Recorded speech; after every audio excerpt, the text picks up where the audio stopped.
Hello and welcome to today's Wild Hearthstone deck tech and gameplay video on Treant Druid, or I put Treat Druid just for simplicity's sake.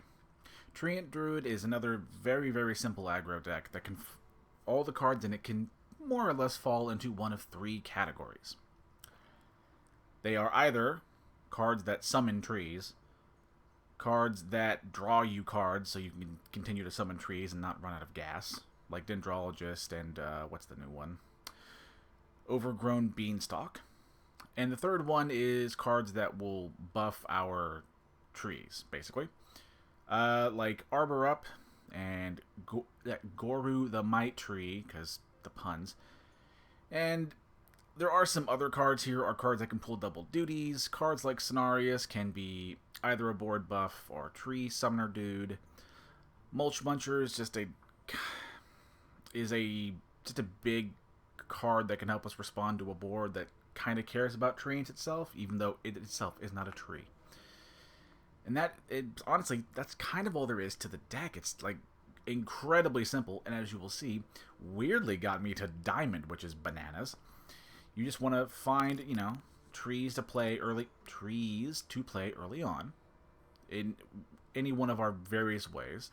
You then buff them or draw cards because you're going to run out of cards, and then you just send them the then buffed trees or the large board of trees at your opponent's face until their life total reaches 0. It's not a terribly, complex list, but goddamn if it's not a whole lot of fun and a style of deck that if you have watched me or my videos for a long time, I love a good tribal aggro deck, or typal, if that's the more commonplace term nowadays. But anywho, that's basically all for the list. Don't forget to like the video if you like it, subscribe if you like my grab bag of content and would like to see more in the future, and if you have any sort of questions like I don't have X, what about Y, or other generally nice and or constructive comments, I'll do what I can to respond to what I see. And that's about it. With all that out of the way, we will go on now to game number 1. And game number 1 with our little Treant Druid. And honestly, this is a pretty good opener. It's a curve, things to do. Pendant of the Earth is... we can throw the pendant back. But beyond that, yeah, we have a curve, things to do. 1, a 2, and a 3, and our 3 draws us cards, so we'll be able to sort of refill our hands from doing what our deck wants to do. Another one of our draw cards. And I will sort of mention this now. The reason why the deck tech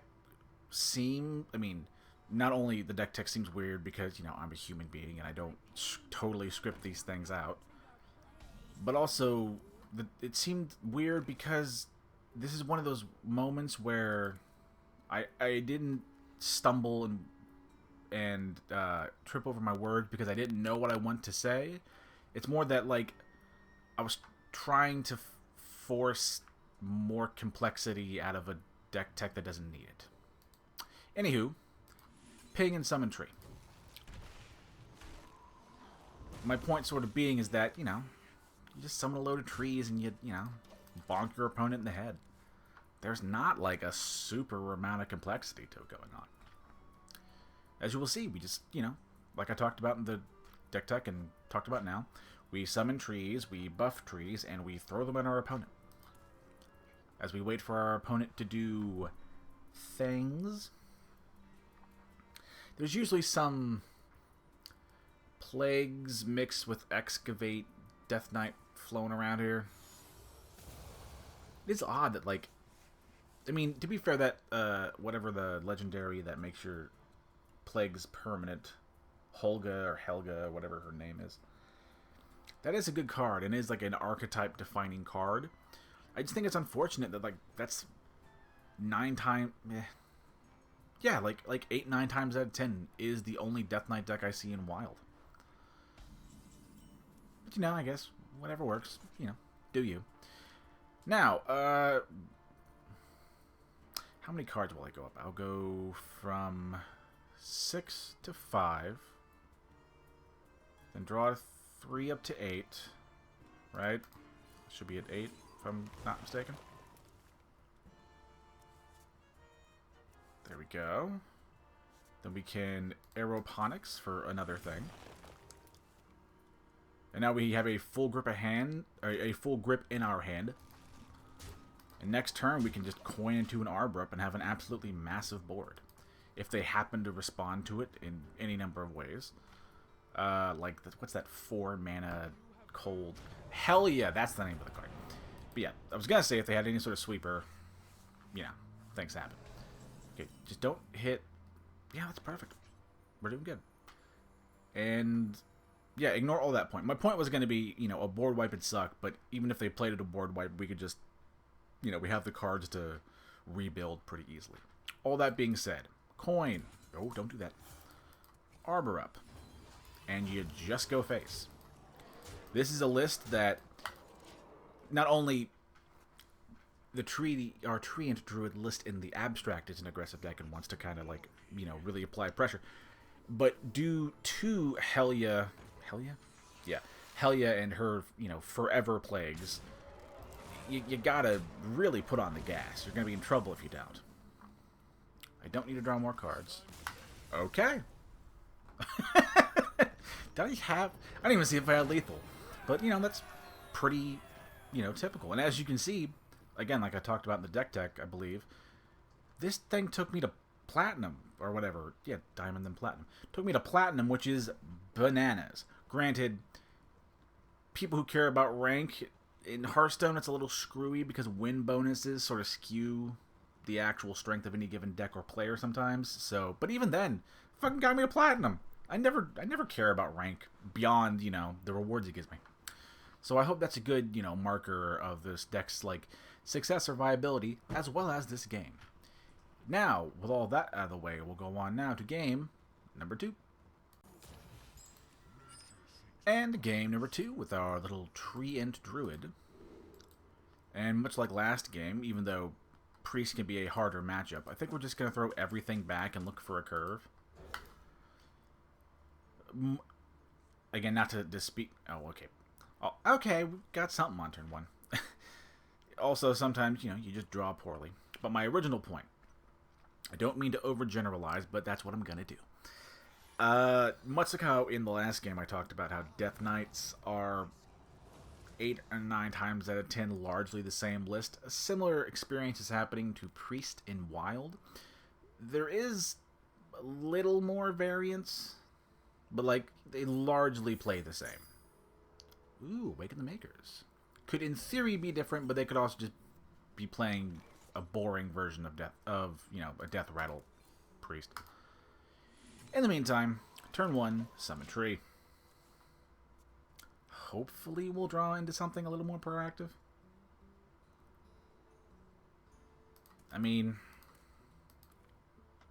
if we brick and draw like a really high cost card, do we just coin the aeroponics and claw desperately at the odds of making something happen? That works too. I think I will actually now coin and draw the cards, because odds are I'm not going to have this particular board for that long. And yeah, I mean, our opponent has, besides playing the quest, has given me damn near no information to go on. So we're just going to, you know, play to our deck strength and what we want to do. And just, you know, whatever happens, happens. Cool. Ancient of Growth has been a lovely little, like, board-in-a-box thing that I've actually had a lot of, like, fun with. In the meantime, there's an argument to be made to not, like, absolutely flood my board right now, but, like, I gotta do something here. I can't, because I sure as hell won't win in the long run. I won't. This deck can go long, but, like, it is an aggressive deck at its core. There's a timer on your games. Doing something. I just can't tell you what that something is. Dendrologist. Okay. We find like a board buff, maybe? To a minion.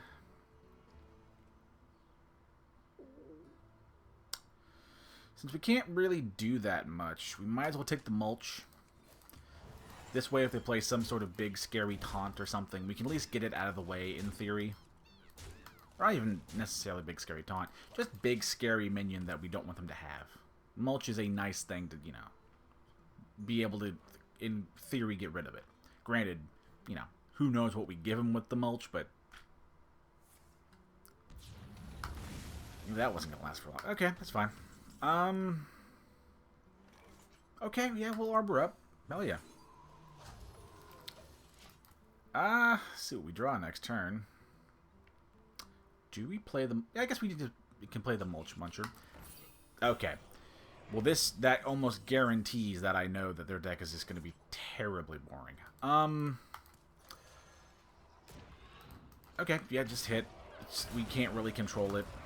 There's probably some N'Zoth or, you know, just a large board of death rattles with, like, a whole bunch of, like, recursive threats.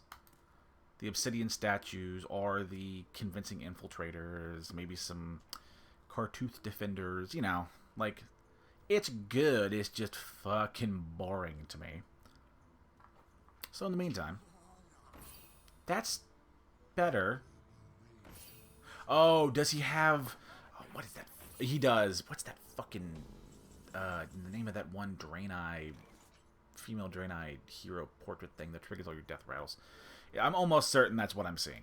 Now, we definitely gotta rush it down, because... I mean, we were gonna lose in the long game before, but we're sure as shit gonna lose if we just let him do it. And also, not for nothing. Kind of fucking him up. I was, like, so busy bitching and moaning, I, like, was sort of an autopilot and wasn't really, like, paying the most attention. But we're doing, like, good damage. Cool. That's cool. That is cool. Does it matter? Did all my... Are we good? Oh, okay. That matters a little bit. Okay. How are we doing this? I guess I want to summon a board here. Then we can do the natural causes. Hope it doesn't hit something too big. Because it should summon at the same time. And then you just, you know, buff your board with cultivation and then bonk. Okay, I was...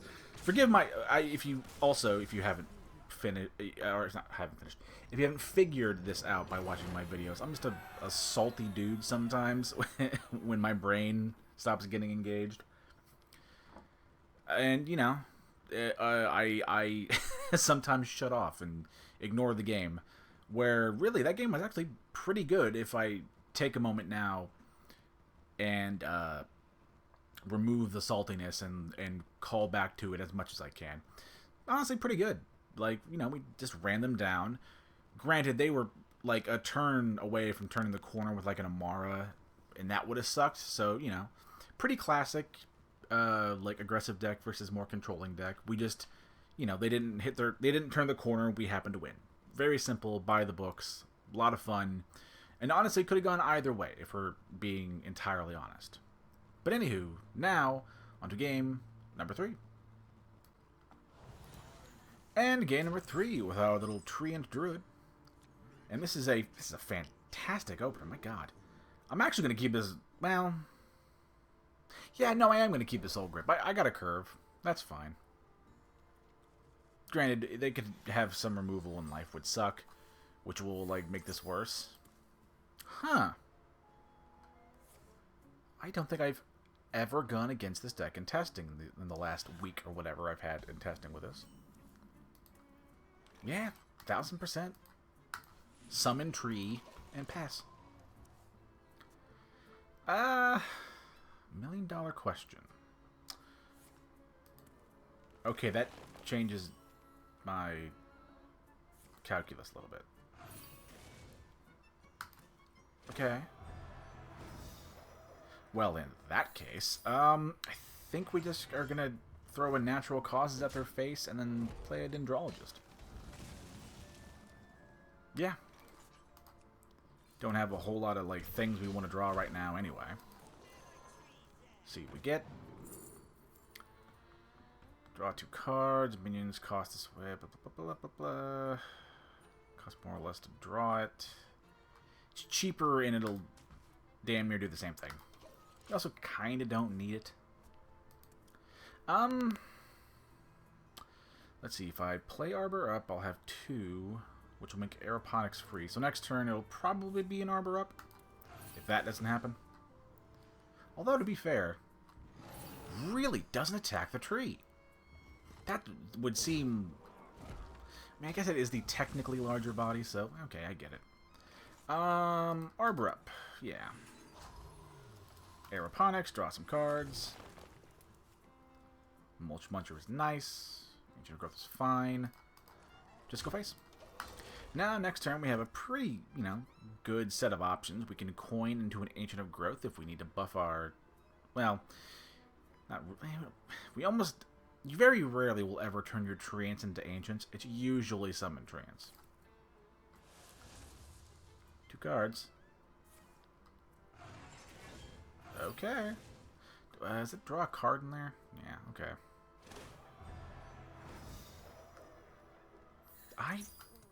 I'm feeling good, but like a part of me is like a little like yeah about it, Especially if he goes face. That's okay.